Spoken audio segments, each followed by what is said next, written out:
When I was growing up in Oklahoma, I spent a lot of time in my mother's kitchen. I learned a little bit about how to cook, and what I realized is we used a very simple tool for almost everything. These simple chopsticks were used to beat eggs, to stir fry, but when I got married, I got my first set of grown-up knives, and I realized there's different tools for different jobs. When you use the right one for slicing, for example, it just feels right. But when you're cutting tomatoes, you got to use a different tool so that you slice it just right. With the scripture, when we approach the Bible, it's important to use the right tools for the right text. When you're using the right tools, you will gain a deeper, more accurate understanding of the Word of God. And that's what we're going to talk about. What is the Bible? Is it a game plan? Is it an instruction manual? Is it a love letter? Is it a collection of stories? The way that you imagine and approach the Bible is going to change the way you read it. And so we need to get this right. The first thing that we believe about the Bible is that it's inspired by God. There's even a great word in the Bible, which in English is translated God-breathed. What that means is that what I have in my hands comes from the mouth of God.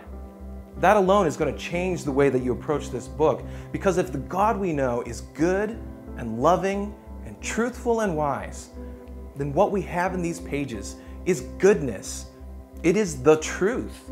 It teaches us how to love, and it teaches us what wisdom looks like. Now, I know what you're thinking, or should be thinking, but didn't humans, and fallible humans, write this book? This has never been an embarrassment to us. We have always affirmed that yes, humans have a huge part to play in God's plan. So just taking Peter, for example, if you read 1st and 2nd Peter, you'll notice, and if you compare them to the Gospels, you'll notice that the way that he was restored back to ministry after he had failed Jesus changes completely the way that he writes and the way that he thinks about his life in Christ. Now, if that's true, then we have a lot to learn about the human context and the human world of the Bible.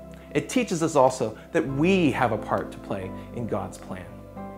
Why is what we believe about the Bible so important?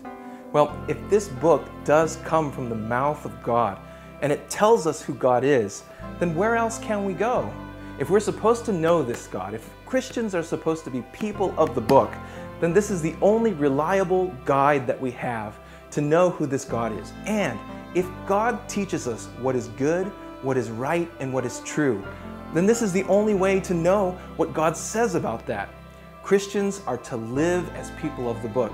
But not only that, if life is meant to be lived with God, then the only way we know how to get to God is through the Jesus that's revealed in this book. So in order to live life with God, we know that this book is unique in its importance. I think it's amazing that God uses ancient words to communicate to our modern context. But you and I both know that this creates a problem for us. This book is old, and sometimes it's hard to understand. So what do you do if you don't know who Artemis of the Ephesians is? What do you do if you don't know what the weather was like in ancient Palestine? And furthermore, what do you do with the different kinds of stories, or the weird poems, or the long lists of names with people that you've never heard of?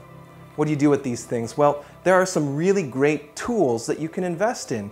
There are reference resources, there are study Bibles that will teach you how to treat different parts of the Bible and about the world of the Bible. But way more important than all of that is that you join a small group. This is really important. It's going to be great for you to join with other people who are just as eager as you to find out what's in here and what it means for life. Because this book is not just to be read, studied, so that you know the plot line or the content. This book is to be obeyed. It's to be lived out. The only way you can do that is with others. So join a small group. But at the end of the day, as you read this text, you're going to find some wonderful things in here that you grow to love. And as you do that, what do you want to do with those things? Well, you want to share them. You want to tell others what you found, because what you really want to find in here is the God of love who needs to be shared with the world.